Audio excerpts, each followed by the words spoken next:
Good morning, and welcome to the Unitarian Universalist Congregation of the Catskills. Our minister today is Reverend Julio Torres, who is joining us once again from England. So this service is just on Zoom today, but a big welcome to everyone, wherever you're attending from. Unitarian Universalism is a liberal religious faith that carries no creed and welcomes all seekers. Whoever you are, whoever you love, wherever you are on life's journey, you are welcome here. We are guided by a set of principles and written sources that encompass the many ways we come to know and understand the world, the universe, and the divine.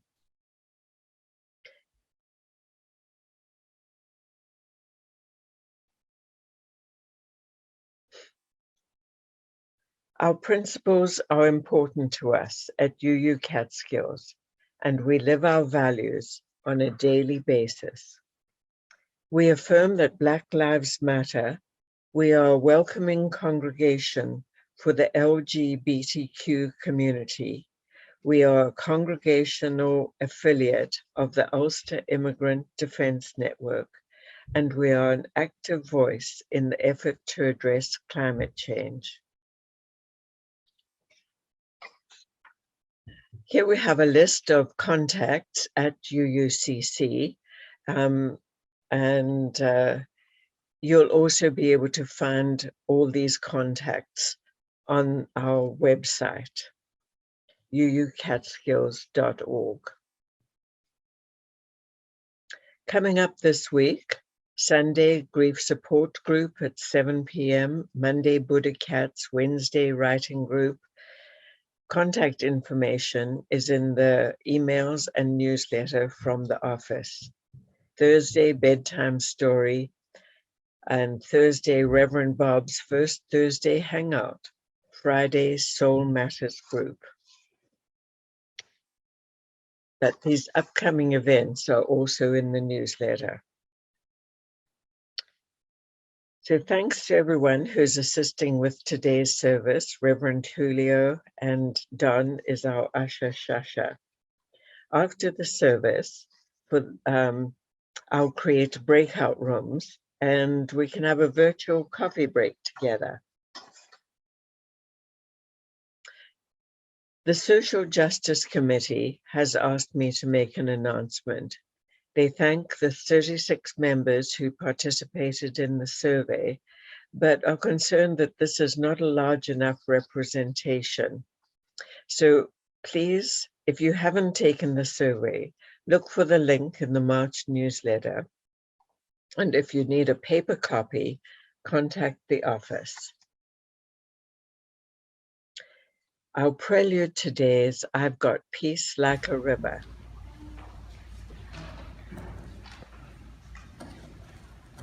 Peace like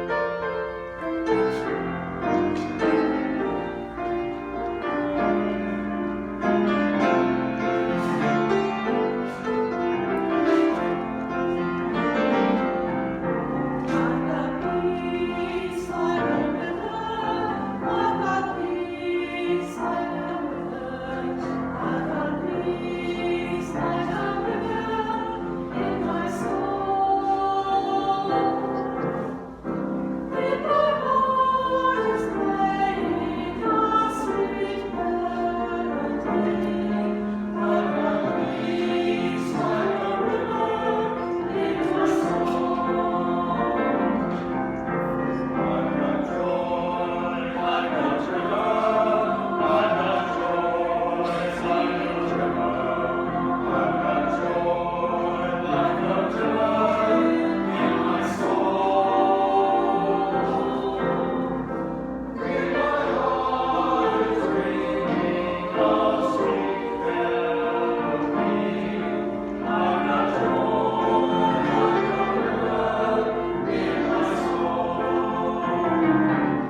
Reverend Julio will now light the chalice.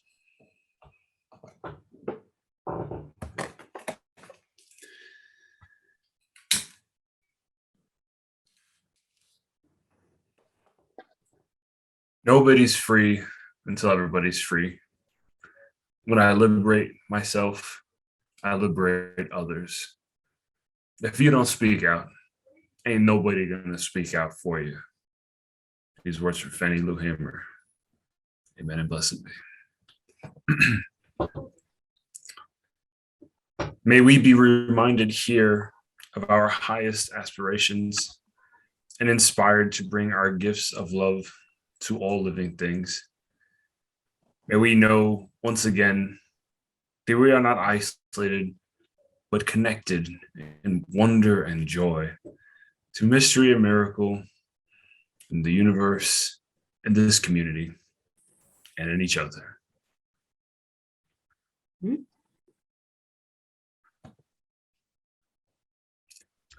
Great.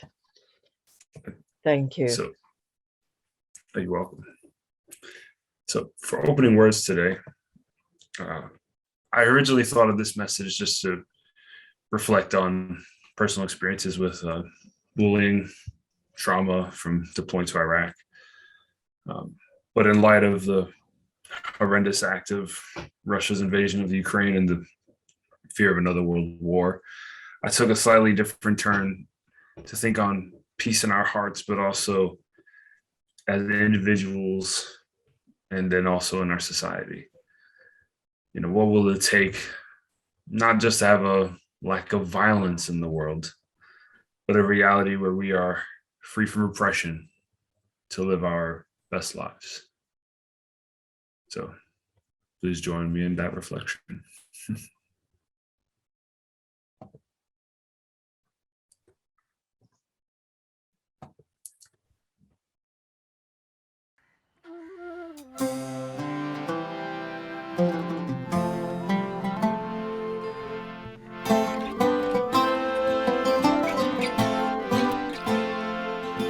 Now I've been happy lately, thinking about good things to come, and I believe it could be something good has begun. Oh, I've been smiling lately, dreaming about the world as one, and I believe it could be someday it's gonna come. 'Cause I'm on the edge of darkness, and there rides the peace train. Oh, peace train, take this country, come take me home again. Now I've been smiling lately, thinking about the good things to come, and I believe it could be something good has begun. Peace train sounding louder, glide on the peace train.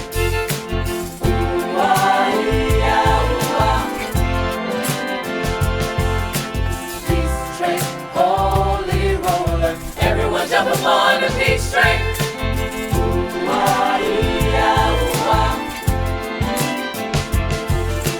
Rendin chomchima arkidam fata seila de mangaron unade kadi fadima joni eto manjola ar abodam dam dam bunam dam wadadima unade fadima joni joni Peace train sounding loud, glide on the peace train.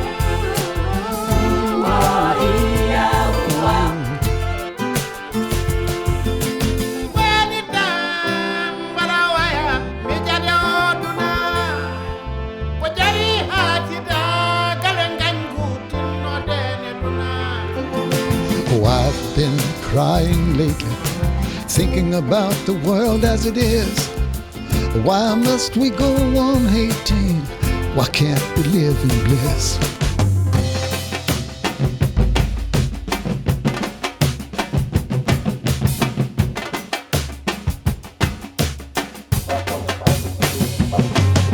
The peace train sounding louder, glide on the peace train. Ooh, come on, peace train. jump upon the peace train. Come on, come on, come on. Come on and ride Sounding loud. on the peace train. On the peace train. On the peace train. Come on, come on, come on. Let's come on, peace train. Come on, come on, come on. Peace train.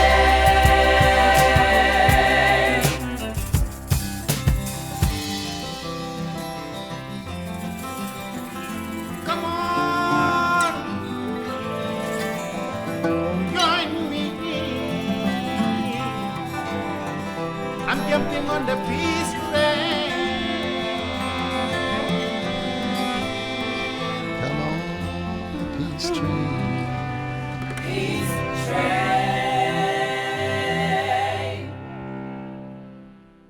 Great choice of a song today. And now we'll have the story Not for Children Only. Peace is an Offering.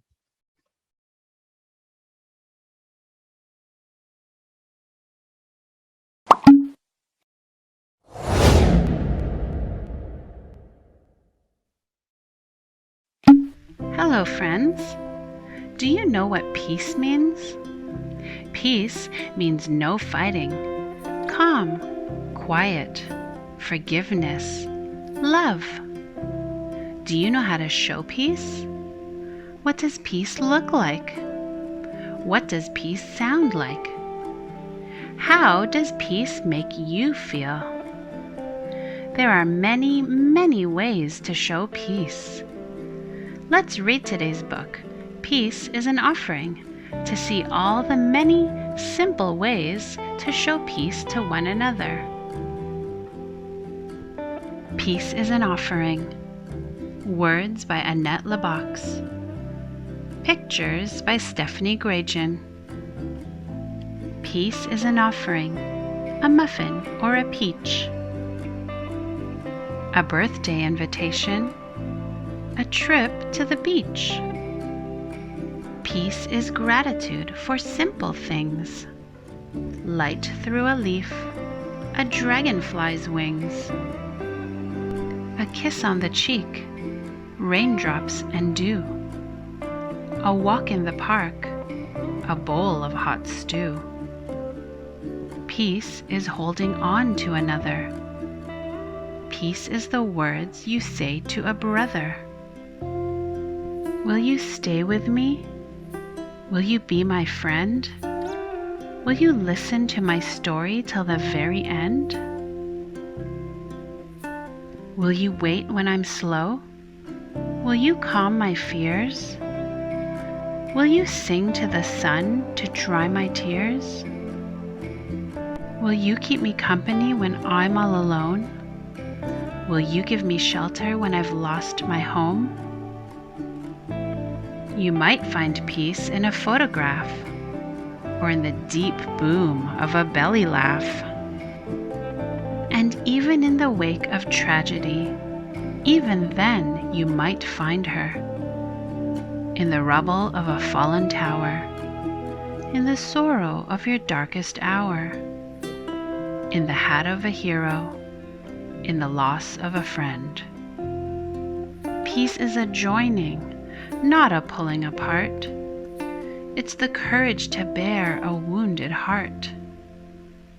It's a safe place to live. It's the freedom from fear. It's a kiss or a hug when you've lost someone dear. So offer a cookie. Walk away from a fight. Comfort a friend through the long, dark night. Sing a quiet song. Catch a falling star. May peace walk beside you wherever you are.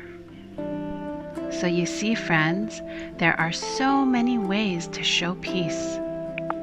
It could be as simple as a smile, or as difficult as swallowing your pride to admit that you are wrong and to say, "I'm sorry." Now close your eyes and think about what peace means to you. How can you show peace to your friends, to your family, to strangers passing on the street, or even to children halfway across the world? Now let's put those thoughts into action and work together to make the world a better place to live, now and in the future. You are our future, and I know that you will create change and make peace in the world. Well, friends, that's all for today. Don't forget to download the free printable activity worksheet that goes along with the story. I can't wait to see you again soon for another Read Aloud adventure.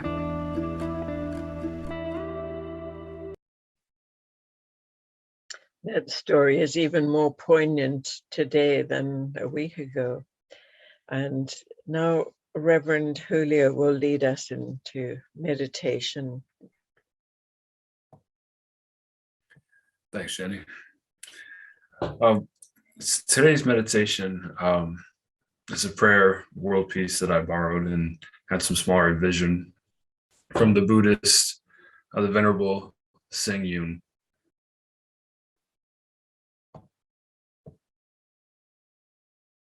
So I ask that you take a position of reverence, of piety, oneness with the universe. Breathe in deeply. Let us listen to our hearts. The rumbling of wars between nations, the clamor of discord between people, the roar of greed and the rapids of craving, the growl of hatred among races. These sounds are like tidal waves storming against our hearts, like hurricanes pounding against our hearts. As we observe all of this, we realize that all human suffering originates from our self-conceit, prejudice, and delusion. Let us contemplate as disagreement between different people has caused so many arguments. Discrimination between different races has caused so many disasters. Intolerance between different religions has caused so many misfortunes. Conflict of interest between different nations has caused so much chaos and upheaval. Living in this kind of world, every day we live in fear with no ease. Every day we live in senselessness with no peace. Let us envision a world with no jealousy, only admiration, no hatred, only harmony, no greed, only generosity, no harm, only achievement. And let people of different ideologies live in harmony. Let people of different social stations have mutual respect. Let people of different professions work in cooperation. Let people of different religions practice with acceptance. We are all equal, and let us all live in peace.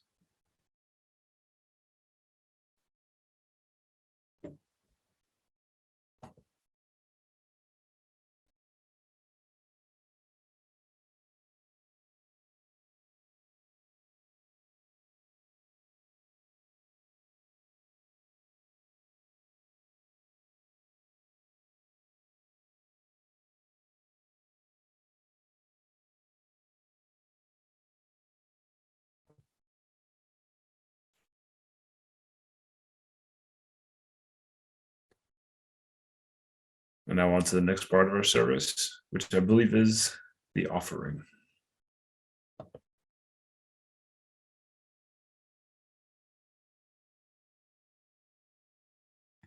For the month of February, we are supporting through a half-plate donation with the A.J. Williams Myers African Roots Center. Their mission is to promote literacy through teaching, and learning about the African roots experience, including history and culture, through a dynamic exchange of information, ideas, and creativity. So there are different ways that you can make a donation online through the website, or send your check or text. And our offertory will be Qigong Inner Peace.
Very calming.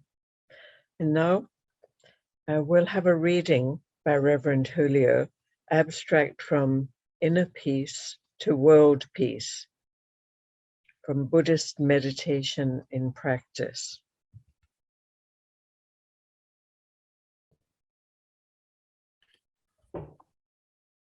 The concept of peace is defined and understood in various ways. Understanding peace as absence of violence is a limited vision. Peace encompasses happiness and harmony among living beings. In a widening understanding, peace is the nature and goal of every sentient being. Being peaceful is living in friendship with oneself and with every creature. Peace is indivisible, but peril anywhere can be a threat to peace everywhere. Buddhism envisions peace as an inner state of mental tranquility, which spreads outward. Attaining a state of inner peace could be an inspiration to all.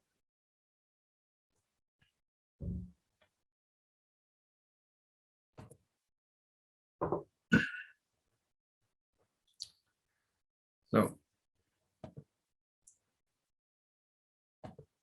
on the topic of letting peace into my heart, I feel it always is worthwhile to start with a time where I was a member of a violent organization. I had joined the US Army at the age of 17 for a multitude of reasons, some of which still make sense to me, others which I deeply regret. I had simple reasons unique to the US, like needing to pay for college, wanting free medical care. And yet at the same time, there were desires for vengeance and anger built up in my heart. And sure, the Army provided housing, food, and employment. But does that mean that joining the military, even with the desire to protect the world from, say, terrorism, certainly for me, 9/11 was a key factor, does that justify my reactions? Does it justify the reactions of the United States? Importantly, did it justify going to war for 2 decades? So even more importantly, though, today I ask this question: when do we let peace into our hearts? Where do we draw our lines in justifying the use of force in our personal lives in defense of state violence, of war? And how do we widen ourselves to embrace peace? And Unitarian Universalists need to reflect on these questions. In doing so, we must consider the 7 principles and the 8th principle when we hopefully pass it. We need to explore the trauma in our lives and ask ourselves how they impact our reactions. We need to see the trauma in other lives and see how it impacts them. Personally, I find peace is difficult to measure in my life, even more so in society. After all, what is peace in our personal lives?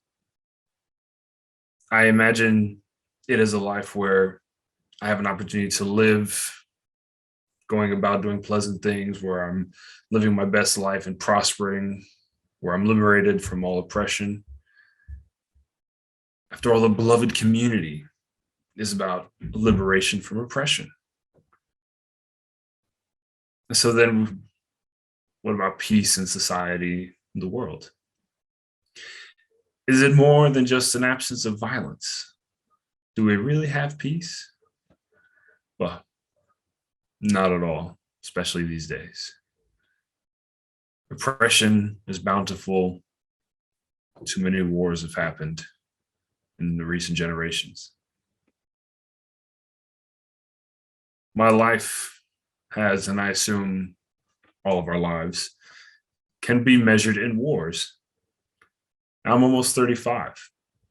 So I can imagine, I can measure the wars in my life that America has fought, from the Gulf War when I was a child to the war on terror.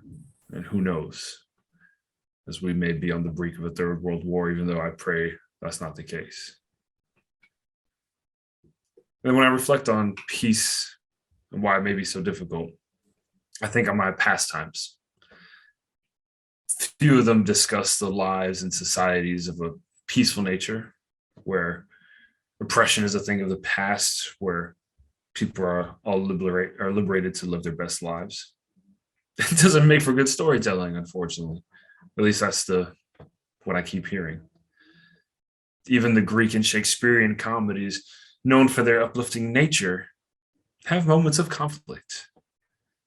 And people are somehow in these stories shackled by some circumstance or another. They're never in a truly liberating setting.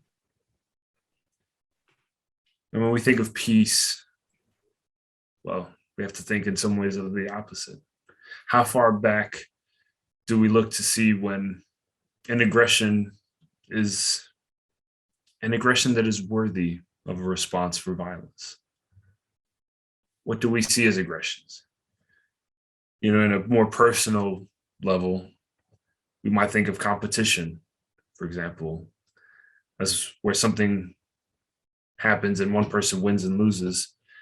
I mean, granted, it's not war, but in a simple sense, it's not peace. It's not harmony. You know, I sometimes wonder, why don't more video games, board games, card games, etc., deal with creating abundance and equality and peace? Instead, it's games like, I don't know, Monopoly, Battleship, chess, where one is defeated in imaginary violence. And granted, these are fun games. I've enjoyed them in my life, let it be said. But these things are ingrained in us as children. And it goes to the question that I say, or state when people ask, well, why is peace impossible? Certainly, we must always have an option for violence for the greater good. I don't know. I don't think so.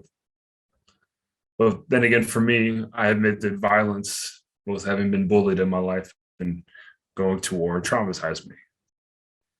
And so when I went through my PTSD related work, there was a lovely tool the therapist had us using. It was a vibrational tool, not quite paddles, not quite a remote control. You held it in your hands. The theory is that trauma lives in the nerves. And so there's a vibration on each side that the body just shakes out. You visualize the trauma, and then after this, or towards the end of the session, you visualize some grounding, comforting image, maybe of the divine or some place of safety and peace. Have we reflected on the traumas that live in our nervous systems, in the nervous systems of each other, and society's nervous system? Now, granted, this therapy had some talking components to it, and I will say I found it all quite helpful. But I will say originally, I was quite dubious of the science behind it. I was skeptical. It sounded like some bastardized form of meditation, like some kind of therapy. And admittedly, at the time, I was a bit on my macho side, so I was like, "What the hell is up with these little vibrational things?" But I tell you, I had profound moments of transformation, and I had widened my mind, my heart to the trauma therapist.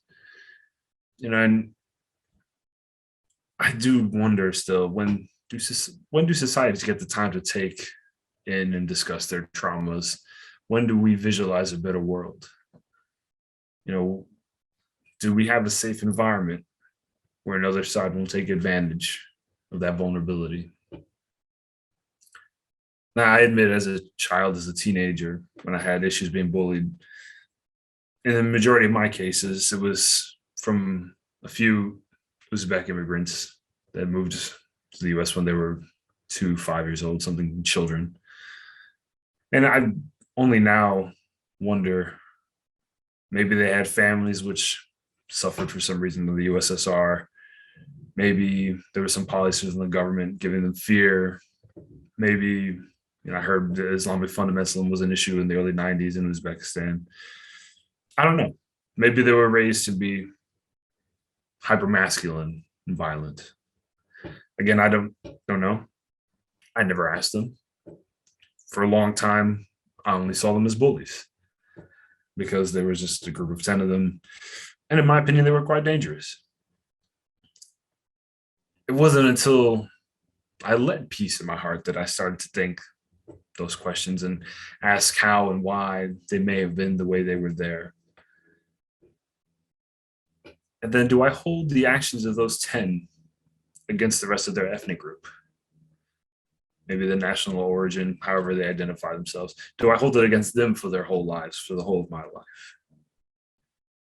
Now, this was an act where I thought to myself, I'm widening the circle, again, because of the wisdom of my trauma therapist, reflecting on why people are driven to violence and wonder why they seem to think that peace could only be a vision or dream. That's widening the circle using empathy. And then it helped even further in my life.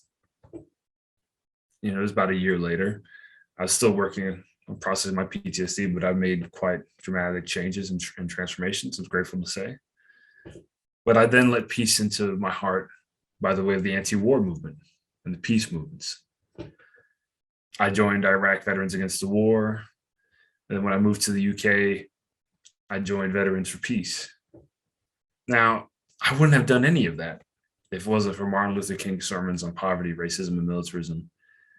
And at the beginning, I was resistant to those arguments he made against militarism. And yet, I felt their truth within me. If it wasn't for my respect and trust in him as a teacher, as a leader in peace, I don't know if I ever would have widened my heart further.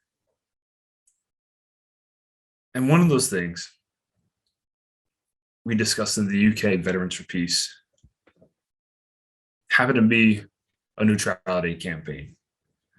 What if all the nations in the world declared themselves neutral? We happen to use the argument, potentially NATO was less of a deterrent and more of an anxiety-causing organization. Whether this is true or not sure, but we had this conversation. We were thinking about World War I because of so many military allegiances which led to this traumatic war. The maltreatment of Germany, Austria, Hungary, and the Ottoman Empire certainly set the scene for World War II. And you could track things that went on from World War I that still impacts the later conflicts down the line, to include, in my opinion, the global war on terror. And if we think back to World War I and the colonial norms of the time, there's so many arguments and reasoning for just wars that have happened since. This starts to become a bit more complex. Maybe they were, maybe they weren't. I'll leave that to you. Ultimately, my heart goes out to those Russians who protested and were arrested, and to the safety of the Ukrainians going through this war. The world is full of bullies on a personal level, on a state level. And I speak out against the Russians invading the Ukraine as wrong. And yet I do so as much as I view that the US bombing around the world has also been wrong in some cases. Many cases, all cases, I leave that to you. I have my personal opinions. But I think of the world of the future, where I hope we have a global democracy. And it may be a dream, but I like to imagine what it looks like. And if we look at, for example, the villains of this week, the Russians, along with their allies, China and India, that makes up a third of the world. You can't ignore them. It may not be a majority, a super majority, but if we've learned anything as Unitarian Universalists, we must listen to minorities. Whatever we say about the war going on now, I pray for peace instead of a third world war. And I recommend we think about all sides. I certainly am on the side of peace. Now, I'm biased, but to me, I recommend letting peace into the heart, building empathy. Now, when I think of how I've been violated, I also think of others that have been violated. And I can't say what the nations of the world, America especially, should do to make for a happier place, or what to say is right or wrong. As I am certainly only one person, I can only speak of my opinion and hope that others share it and are convinced. But I do hope We become a global beloved community of peace, abundance, and equality, and counteract the evils of poverty, racism, militarism, and all the forms of discrimination under the sun. I want for states to operate on love, for business to operate on love.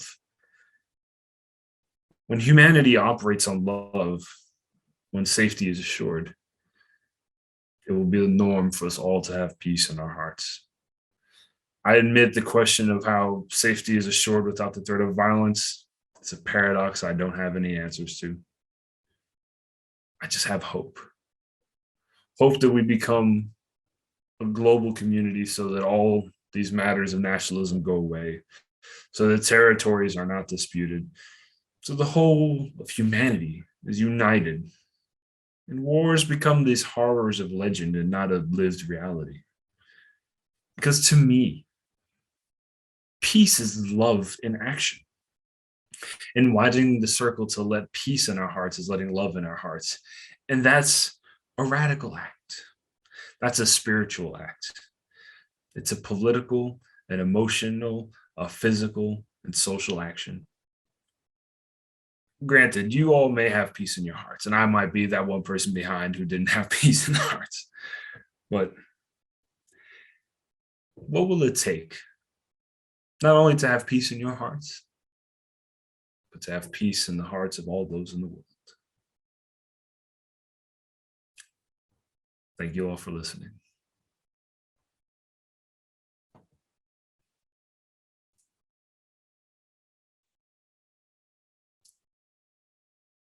And now we'll play the song Blowing in the Wind. Jenny, are you able to?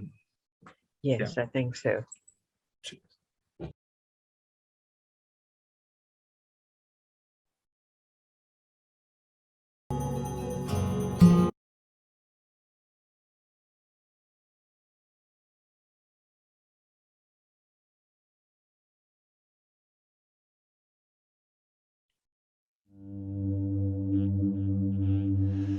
How many roads must a man walk down before you can call him a man? How many seas must a white dove sail before she sleeps in the sand? How many times must the cannonballs fly before they're forever banned? The answer, my friend, is blowing in the wind. The answer is blowing in the wind. How many years can a mountain exist before it's washed to the sea? How many years can some people exist before they're allowed to be free? And how many times can a man turn his head, pretending he just doesn't see? The answer, my friend, is blowing in the wind. The answer is blowing in the wind. Oh, yeah. Oh.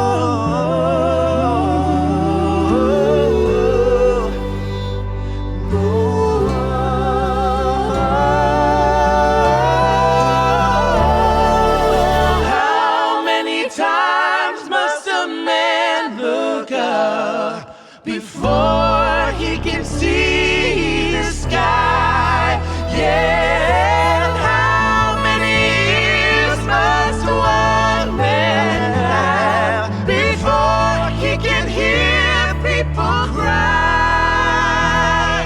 And how many days will it take till he knows that too many people have died?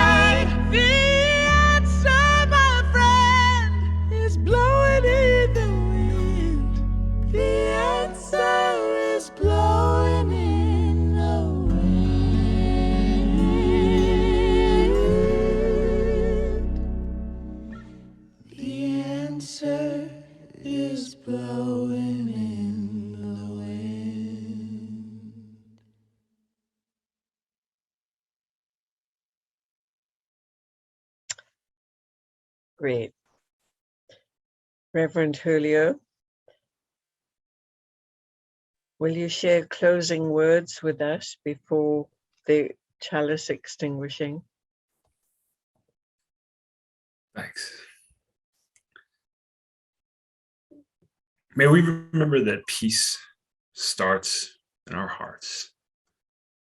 And may we work towards the liberation of the world so that all of our descendants may have peace throughout their lives. Go forth, be awesome. And for the chalice lighting, or extinguishing, we extinguish this flame, but not the light of truth, the warmth of community, or the fire of commitment. These we carry in our hearts until we are together again. And Catherine will lead us in the sung benediction. From you I receive, to you I give.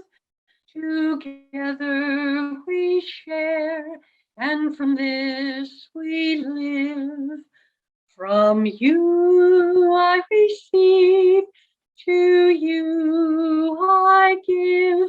Together we share, and from this we live.